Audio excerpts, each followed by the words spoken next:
Welcome to another episode of Fantasy Reality. And let me see if I can adjust this a little bit.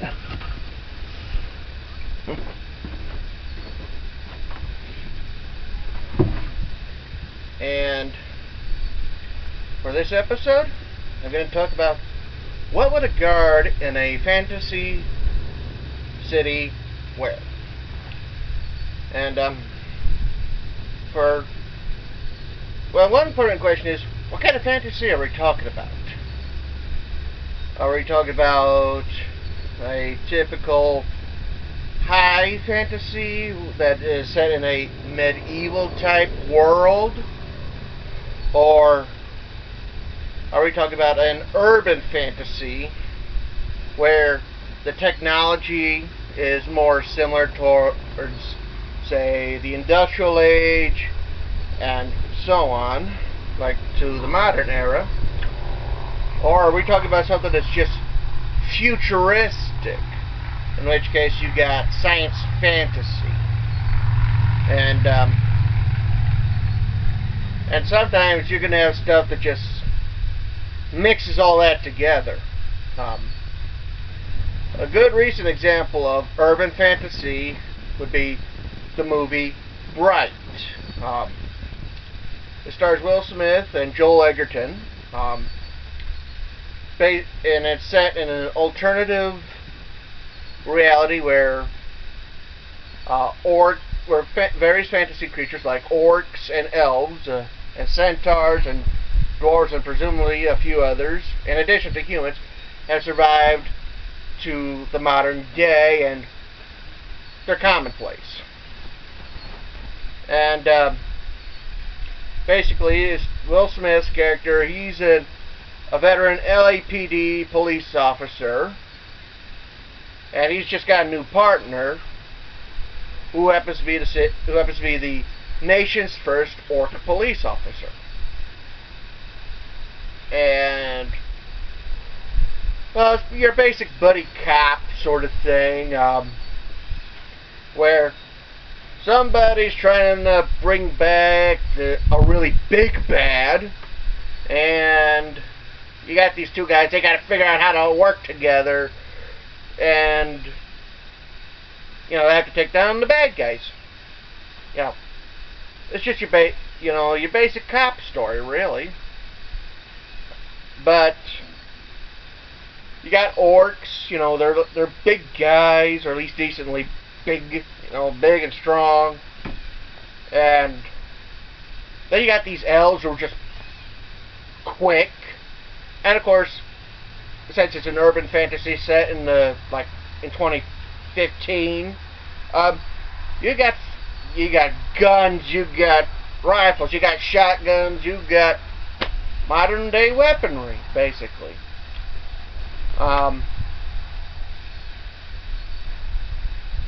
On the other hand, your usual medieval fantasy style, you're going to have swords, axes, bows, crossbows, stuff that you'd find in most medieval movies or stories. And of course, if you want a really high-tech science fantasy, let's borrow a few things from StarCraft. You're gonna have guys wearing bullet spacesuits, basically. So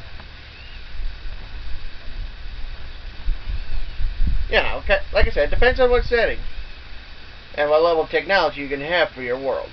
But so let's just, for sake of convenience, let's set the setting in a medieval early industrial age setting. And your typical guard, basic layer of protection he's going to have is what's known as gambeson. And best way to describe that is like wearing a really thick winter coat. And if your setting is similar to Europe, and I live in Western New York, if you've seen my previous videos, and it gets decently cold here. Negative 20 degrees Fahrenheit is not unheard of. So, if you're wearing Gambeson, that's going to be quite useful in this sort of environment where it gets cold. And you're wearing Gambeson, you can at least be protected from the cold weather, and so it's going to provide decent protection against most medieval types of weapons. In fact, even when you have guys wearing plate or mail armor, Gambeson is going to be worn underneath that because it adds an extra layer of protection.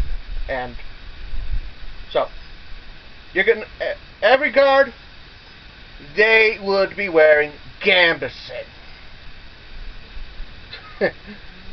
Diversity, I think you'll be happy to know about that one. Every guard in the fantasy world, they're going to be wearing Gambeson.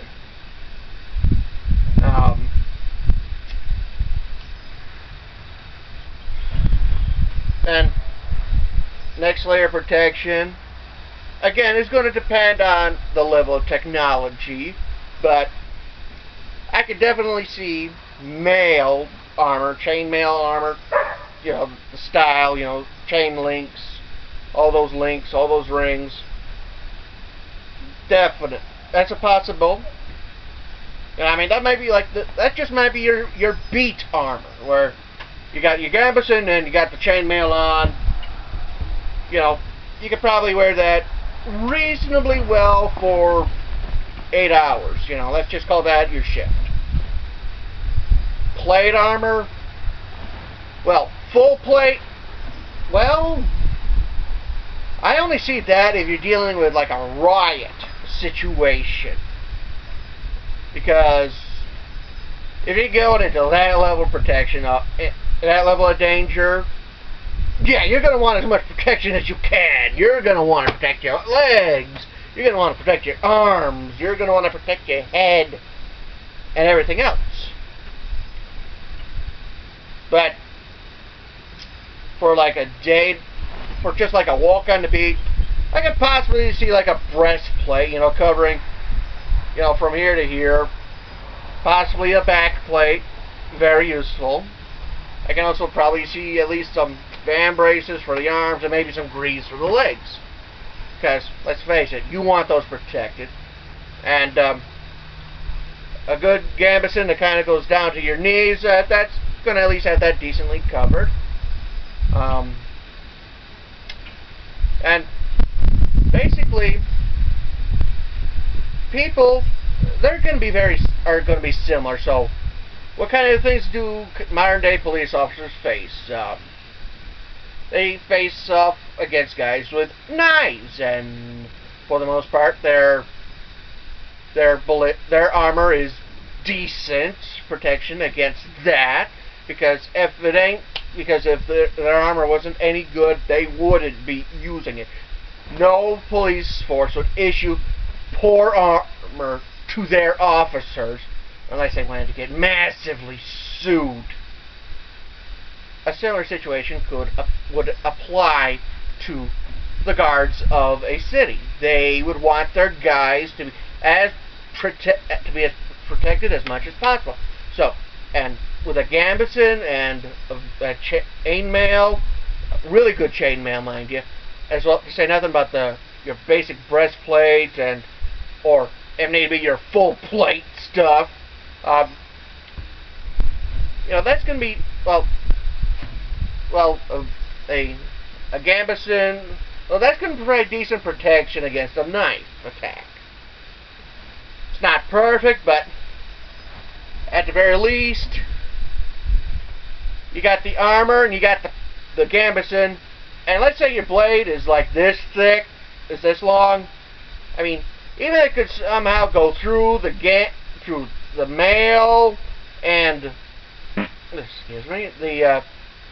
The Gambesson, you may be only looking at that much getting into you. And it's going to hurt, but it's livable.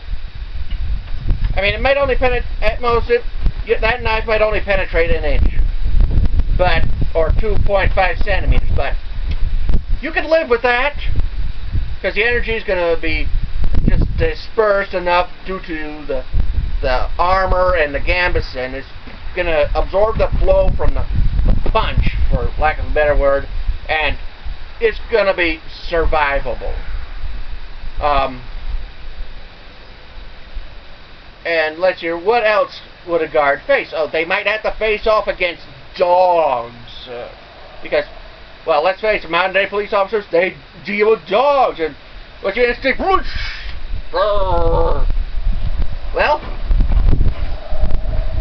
guess what?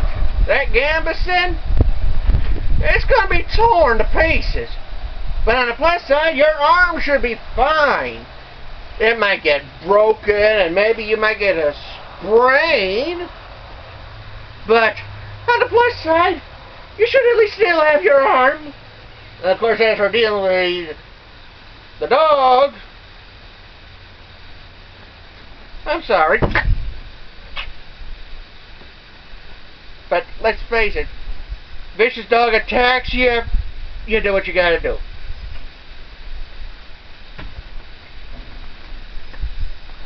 And after that, you go after and of course you go after the guy, or at least hope the other guys are going after the guy. Another thing they might have to deal with is, it wouldn't be a pistol, because, especially if you're dealing with a medieval setting, unless it's more towards like a 1500 setting, then you might get into pistol territory. Although possibly a little bit earlier, but it depends on the technology level. On the other hand, crossbows, or rather, crossbow pistols, those might be around. I mean, I don't know how common a crossbow pistol was in the medieval time, but if you're in a fantasy world where you got magic and stuff, crossbow pistol, who cares about the rest? Who cares about the rest? I mean, if you got magic and whatnot, the crossbow pistol is not out of the question. But like I said, crossbow pistol, well, with a good chainmail, that might not provide enough protection against a crossbow bolt. On the other hand, a basic breastplate, that might at least, it might not stop the crossbow bolt from going into the armor, although the Gambesson padding, that might be enough to slow down the projectile, so that way, even if it does go through the Gambesson, it might only, not even an inch. So, he might have a nice little scar, but he's going to be alive to tell the story to his grandkids, if he makes it that long.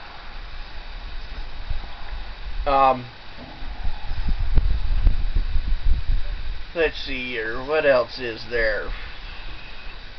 Like I said, your guards are going to be wearing Gambesson at the very least. Chainmail, probably if they're on like a beat cop sort of thing. Maybe a breastplate and backplate. And of course, if there's a riot going on, oh yeah, I can see them wearing full plate armor. But now let's take a look at their weapons.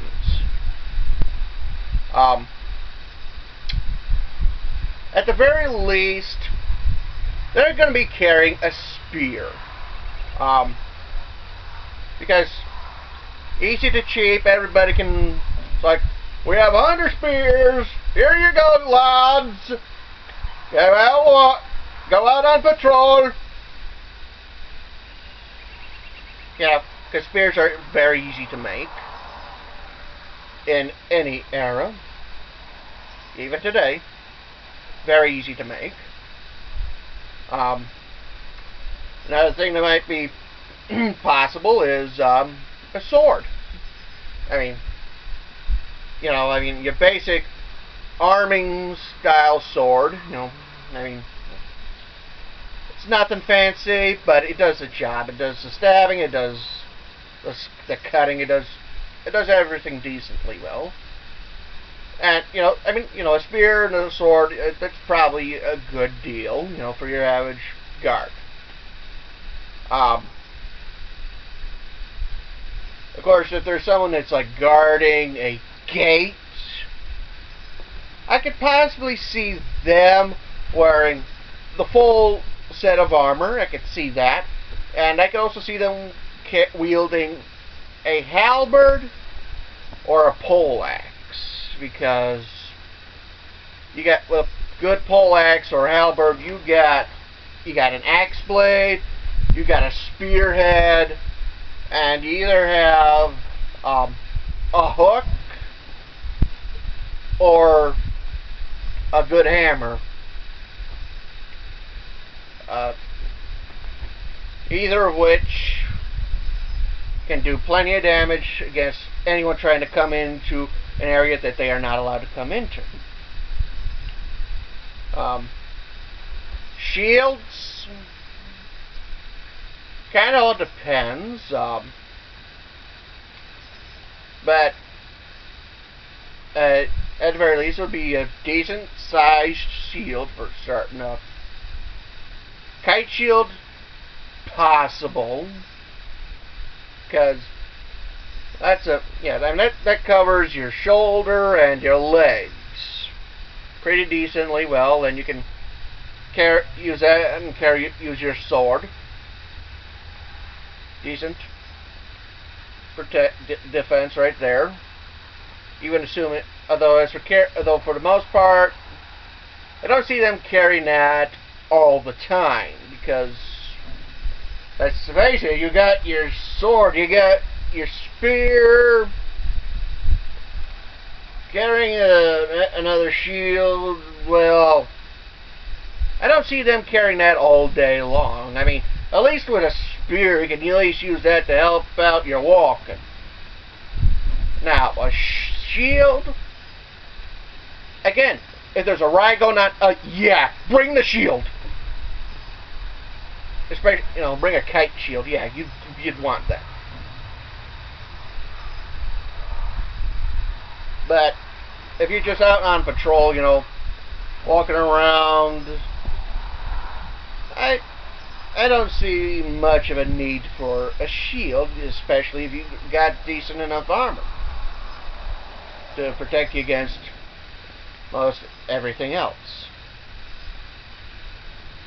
So, shield, special occasions, definitely, such as if you're dealing with a riot or you get called up to defend the city against those guys who decided to attack the city. Yeah, you carry a shield. But for the most part, if you got decent enough armor, you don't really need to worry too much about the shield. Although, you might want to have like a small personal shield, like the buckler that you can easily attach to a belt or something. Yeah, you could. And although even with the kite shield, there's like enough straps that you could possibly hook it over your shoulder that you could just carry it on your back, and then you get into trouble. Okay, swing it back around, swing it around. Is that the best you can do with those crossbows? Oh, you missed me. Try it. Like I said. Like I said, it all depends, because of kite shield, well, like I said, normally I don't see it, but if you felt that there was that level of danger, yeah, you carry that. Or any decent enough size shield that you could easily carry, yeah, you'd carry a shield. let's see here. You know, like I said, armor. I pretty much got you covered on armor and weaponry. A good sword, a good spear. Now, there's other things that they might carry. They might carry a knife, because you never know if you need to. I mean, let's say you encounter, you involved in a hostage situation. You're trying to rescue the hostages. Odds are they're gonna be tied up with rope, so you get out your knife, cut them free, and do somebody. Whoop. You already aren't. Axes. I only see an axe. Well, if your guard is also your fire department, yes, I could see an axe, some sort of axe, being part of the equipment a guard could carry. Especially one that is good for chopping through wood. You might have a pick on the end if you're dealing with like a stone wall. In fact, you want to go through a criminal's home. Yeah, that would be a great way to get through. You know, you have enough guys just chopping away, and you know, or alternatively, quietly digging away at some corner. You're trying to. If you got enough guys distracted, and the guy's like, I'm out here at the front, I'm making a really loud noise. That way you're paying attention to me, and certainly not paying attention to those guys trying to get in through the back. It's possible that they might have an axe-type weapon, well, tool, that might double as a weapon. So, yeah, they might have something like that. Which, I mean, they might have like an axe head and maybe like a hammer head or a pick.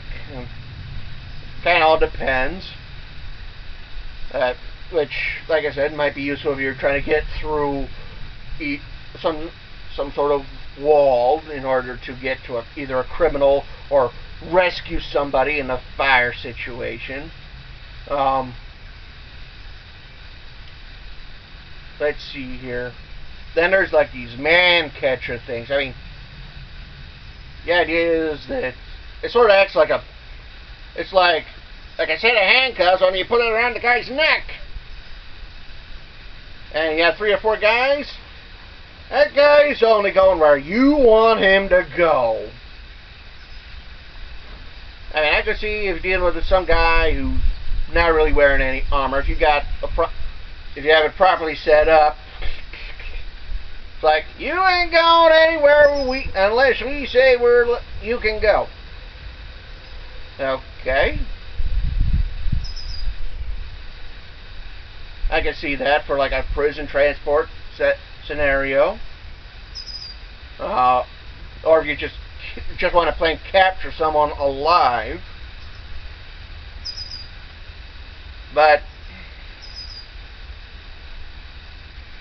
like I said,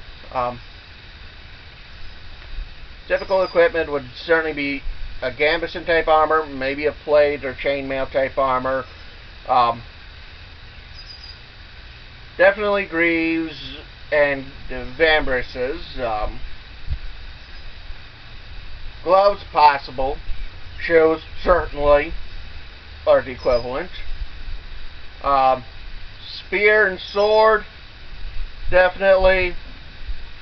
An axe hammer thing for getting through walls possible. I mean, those would certainly qualify as your basic tools of the trade.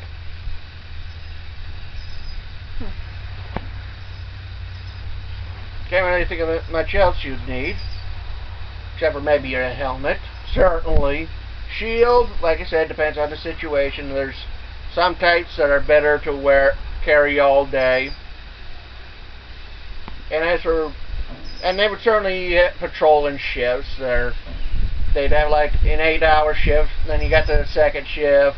patrols for another 8 hours, and you have third shift patrols for another 8 hours, and then first shift again takes over.